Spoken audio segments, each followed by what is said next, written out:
Hello students, আশা করি তোমরা ভালো আছো। আগের দিন যেটা আমি পড়েছি সেটা হচ্ছে ওয়ার্ল্ড আন্ডার ওয়াটারের ইউনিট 1 3 ফিশেস। আজকে আমি ইউনিট 2 শুরু করব, অ্যাকোয়াটিক অ্যানিমালস। দেখো, অ্যাকোয়াটিক অ্যানিমালস কথাটার অর্থ হচ্ছে জলজ প্রাণী। জলের মধ্যে কিন্তু আমরা বিভিন্ন রকম প্রাণী দেখতে পাই। ইনফ্যাক্ট জলের মধ্যে বিভিন্ন রকম গাছও আমরা দেখতে পাই।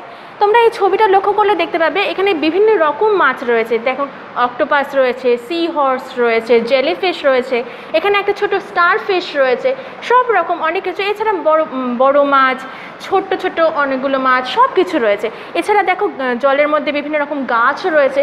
তোমরা সব রকম কিছু দেখতে পাবে। এই সব কিছু মিলিয়েই হচ্ছে অ্যাকোয়াটিক অ্যানিমালস, মানে যারা জলজ প্রাণী, যারা জলের মধ্যে বাস করে। দেখো বলছে, Hamid studies in class 3। Hamid একটা ছেলে যে ক্লাস 3-তে পড়ে, মানে তৃতীয় শ্রেণীতে পড়ে। His father is a fisherman. তার বাবা হন একজন ফিশারম্যান, অর্থাৎ জেলে। Sometimes Hamid goes out with his father to catch fish. কখনো কখনো হামিদ তার বাবার সঙ্গে যায়। কোথায় যায়? টু ক্যাচ ফিশ, অর্থাৎ মাছ ধরতে যায়। Hamid loves to eat fish. Hamid মাছ খেতে খুব ভালোবাসে। Fishes live in water.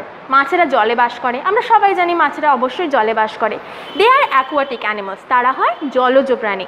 They can breathe in water with their gills. তারা জলের মধ্যে শ্বাস নেয় কিসের সাহায্যে? উইথ দেয়ার গিলস, অর্থাৎ ফুলকার সাহায্যে। But when we take off out water they die. কিন্তু যখন আমরা তাদেরকে জল থেকে ডাঙায় তুলে আনি, দে ডাই, তারা মারা যায়। A fish moves very easily in water. একটা ফিশ, একটা মাছ খুব সহজেই জলের মধ্যে মুভ করতে পারে, চলাচল করতে পারে। The tail of a fish is hard. Tail of a fish, অর্থাৎ মাছের যে লেজটা হয় সেটা খুবই হার্ড হয়, খুবই শক্ত হয়। The fish changes its direction with its tail. একটা মাছ তার ডাইরেকশন চেঞ্জ করে। ডাইরেকশন অর্থাৎ দিক পরিবর্তন করে কিসের সাহায্যে? With its tail, অর্থাৎ এর লেজটার সাহায্যে। There are various type of fishes. সেখানে বিভিন্ন রকমের মাছ থাকে। Some fish lives fresh water while others live in saline water. কিছু কিছু মাছ ফ্রেশ ওয়াটার, অর্থাৎ মিষ্টি জলে থাকে, আর আদার্স অন্যান্য মাছেরা কিসে থাকে? স্যালাইন ওয়াটার, অর্থাৎ নোনা জলে। Fishes like hilsa and pomfret live in saline water. মাছেরা যেমন হিলসা মাছ, ইলিশ মাছ, পমফ্রেট মাছ, এরা কোথায় থাকে? এরা স্যালাইন ওয়াটার থাকে। স্যালাইন ওয়াটার বলতে নোনতা জলে থাকে।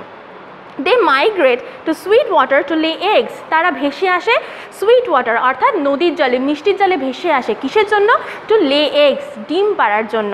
আদার fishes like koi, katla live in ponds and lakes. অন্যান্য মাছ যেমন কই, কাতলা, তারা কি করে? তারা পন্ডস, পুকুর আর খালে বাস করে। Hamid note that many of his friends keep fish as pets. বলছে হামিদ জানে যে তার অনেক বন্ধুরাই মাছকে পেট হিসাবে ব্যবহার করে। পেট বলতে পোষ্য। ঠিক যেমন আমাদের অনেকের বাড়িতেই আমরা কুকুর পুষি, বেড়াল পুষি, পাখি পুষি। অনেকের বাড়িতেই আবার দেখবে অ্যাকুয়ারিয়ামে ছোটো ছোটো মাছও দেখা যায়। ছোটো ছোটো মাছও তারা কিন্তু পোষে। ঠিক তেমনি হামিদের বন্ধুরাও অনেকে মাছ পোষ্য হিসাবে ব্যবহার করে, মানে পোষে। Fishes live on worms, but some fishes eat small fishes too. বলছে কিন্তু ফিশেস লিভ ইন ওয়ার্মস, মানে মাছেরা কি খায়? ওয়ার্মস খায়, পোকামাকড় খায়। আর কিছু কিছু মাছ অন্য ছোট মাছকেও খেয়ে থাকে। Fishes are very helpful to us. মাছেরা আমাদের খুবই সাহায্যকারী। A fish called guppy it's the larva of mosquitoes. বলছে একটা ফিশ যার নাম হচ্ছে গাপ্পি, অর্থাৎ গাপ্পি মাছেরা কি করে? ইট দ্য লার্ভা অফ মস্কিটোস, মানে মশার যে লার্ভা হয়, মশার যে শুককিটগুলো হয়, তারা সেগুলোকে খেয়ে নেয়। তাহলে কি হয়? সেখান থেকে আর মশা হতে পারে না। তাহলে আমাদের অবশ্যই সাহায্য করছে, তাই না? Prawns also leave in water. Prawns অর্থাৎ চিংড়ি মাছ। চিংড়ি মাছও কিন্তু জলের মধ্যেই থাকে। Prawns are not fish. আমরা সবাই জানি প্রনস কিন্তু মাছ নয়। তারা কি? তারা হচ্ছে জলের পোকা। They are insects. তারা হয় কীট। They can also swim very fast. তারাও খুব দ্রুত সাঁতার কাটতে পারে। The body of a prawn is covered with a soft shell. বলছে the body of a prawn, মানে চিংড়ি মাছের যে বডিটা, চিংড়ি মাছের যে দেহটা, সেটা কভার করা থাকে, সেটা ঢাকা থাকে একটা নরম খোলস দিয়ে। আ প্রন হ্যাজ নো ব্যাকবোন। একটা প্রনের, একটা চিংড়ি মাছের কিন্তু কোনো রকম ব্যাকবোন থাকে না, অর্থাৎ মেরুদণ্ড থাকে না। হামিদ's father told him that the prawn's body has 3 parts. বলছে হামিদের বাবা তাকে বলেছে যে একটা প্রনের বডিটা, মানে চিংড়ি মাছের যে দেহটা, সেটা 3টি ভাগে বিভক্ত। The head প্রথম ভাগটা হচ্ছে হেড অর্থাৎ মাথা, দ্য থোরাক্স অর্থাৎ বক্ষ, অ্যান্ড দ্য অ্যাবডোমেন অর্থাৎ পেট। The head has an antenna and 2 eyes. বলছে মাথায় কী কী থাকে? অ্যান্টেনা থাকে। অ্যান্টেনা অর্থাৎ সুর, যেটা দেখবে মাথার সঙ্গে অ্যাটাচ করা থাকে, অ্যান্ড 2 আইস এবং দুটো চোখ। The middle part is called the thorax, এবং মাঝখানের যে পার্টটা, মাঝখানের যে অংশটা, সেটাকে বলা হয় থোরাক্স অর্থাৎ বক্ষ। And prawns have jointed legs. প্রনসের কী থাকে? জয়েন্টেড লেগস অর্থাৎ যুক্ত পদ থাকে। The lower part of the body is the abdomen, এবং শেষের ভাগটাকে বলা হয় অ্যাবডোমেন অর্থাৎ পেট। One day Hamid's father found a crab in the net. বলছে একদিন হামিদের বাবা নেটে অর্থাৎ জালে কি পেয়েছিল? একটা ক্র্যাব পেয়েছিল। ক্র্যাব অর্থাৎ কাঁকড়া। Hamid saw that the crab has pincers. Hamid দেখেছিল যে এই ক্র্যাবটার, এই কাঁকড়াটার পিনসার্স রয়েছে। পিনসার্স কী জিনিস? পিনসার্স হচ্ছে চিমটা। ঠিক যেমন তোমরা এই কাঁকড়াটার ছবিটা দেখলে বুঝতে পারবে, এইখানে যে দুটো মুখ রয়েছে, এই দুটোকে বলা হয় চিমটা। এর সাহায্যে ওরা বিভিন্ন রকম পোকামাকড়, বিভিন্ন রকম মাছ ধরতে পারে এবং খেতে পারে। His father told him that there are no backbones in a crab's jointed leg. তার বাবা তাকে বলেছিল যে এই যে ক্র্যাবের যে জয়েন্টেড লেগগুলো আছে, জয়েন্টেড লেগ অর্থাৎ এই দেখো তোমরা, এখানে একটা পোর্শন, তার উপরে আরও একটা পোর্শন, তার উপরে আরও একটা পোর্শন, মানে এক একটার সঙ্গে এক একটা যুক্ত। এগুলো হচ্ছে, এগুলোর মধ্যে কোনো রকম বোন থাকে না, অর্থাৎ কোনো রকম হাড় থাকে না।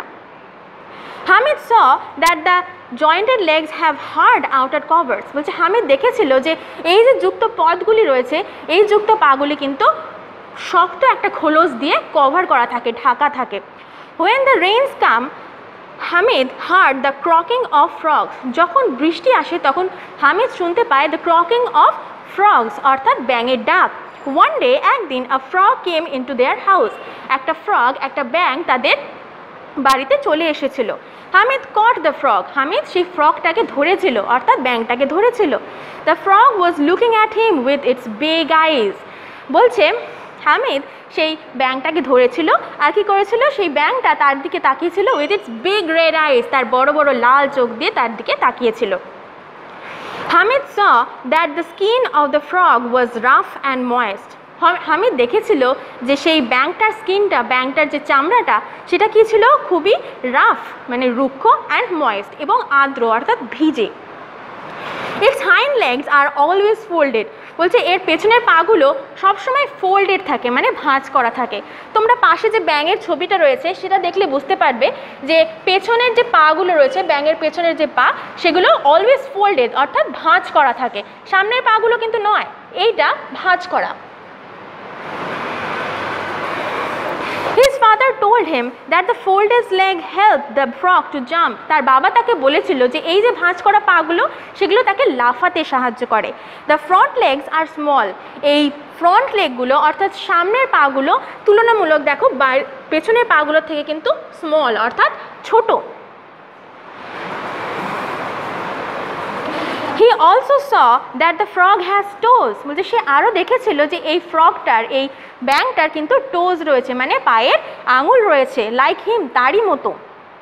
But the toes are jointed with skin. কিন্তু এই টোজগুলো, পায়ের আঙুলগুলো জয়েন্টেড, জোড়া ছিল কি দিয়ে? উইথ স্কিন, একটা পাতলা চামড়া দিয়ে জোড়া থাকে। ঠিক যেমন দেখবে তোমরা হাঁস দেখলে হাঁসের পাটা লক্ষ্য করলেও বুঝতে পারবে যে হাঁসের পাও কিন্তু একটা পাতলা চামড়া দিয়ে জোড়া থাকে। তাতে কি হয়? তাতে তাদের জলে সাঁতার কাটতে সুবিধা হয়। হামিদস ফাদার সেড, হামিদের বাবা বলেছিল যে দ্য ওয়েবড ফিট, এই যে লিপ্ত পদটা, লিপ্ত পদ বলতে এই যে পাতলা চামড়া দিয়ে জোড়া থাকে সেটার কথা বলছে, যে এই যে লিপ্ত পদটা হেল্প ইট টু সুইম, এটাকে সাঁতার কাটতে সাহায্য করে। It lives in water and also on land. বলছে এটা জলেও বাস করে এবং ডাঙাতেও বাস করে, সেই জন্য কিন্তু আমরা ব্যাঙকে উভচর প্রাণী হিসেবে চিনি। Hamid tried to give some food to the frog. Hamid চেষ্টা করেছিল যে ফ্রগটাকে, সেই ব্যাঙটাকে কিছু খেতে দেবার। হিজ ফাদার লাভড, তার বাবা হেসেছিল। As a frog would only eat insects. যেহেতু সেটা একটা ফ্রগ, একটা ব্যাঙ, সেই জন্য সে কী খায়? কেবলমাত্র ইনসেক্টসই খায়, মানে কীট পতঙ্গই খায়। Its folded tongue would easily catch a fly or an insects. মানে এর ফোল্ডেড টাং মানে ভাঁজ করা যে জিভটা, সেটা খুব সহজেই একটা ফ্লাই ধরে নিতে পারে, একটা ফ্লাই অর্থাৎ মাছি ধরে নিতে পারে, অর্থাৎ যে কোনো পতঙ্গ কীটপতঙ্গ ধরে নিতে পারে এবং খুব অনায়াসে খেয়ে ফেলতে পারে। Hamid let the frog grow, বলছে হামিদ সেই ফ্রগটাকে যেতে দিল। He decided not to throw stones at the frogs ever again, বলছে সে ঠিক করেছিল যে এরপর থেকে আর কখনো কোনো ব্যাঙের দিকে সে আর কোনো স্টোন ছুঁড়বে না, অর্থাৎ কোনো পাথর ছুঁড়বে না। এরপরে যে ওয়ার্ডশপগুলো রয়েছে সেগুলো তোমরা একটুখানি পড়ে নেবে এবং এই সম্বন্ধে কোনো রকম প্রশ্ন কোনো রকম জিজ্ঞাসা থাকলে তোমরা অবশ্যই জানাবে। এই সম্বন্ধে যে প্রশ্নগুলো আছে সেগুলো তোমাদের হোয়াটসঅ্যাপের মাধ্যমে পাঠিয়ে দেওয়া হবে। আজ এ পর্যন্তই, ঠিক আছে।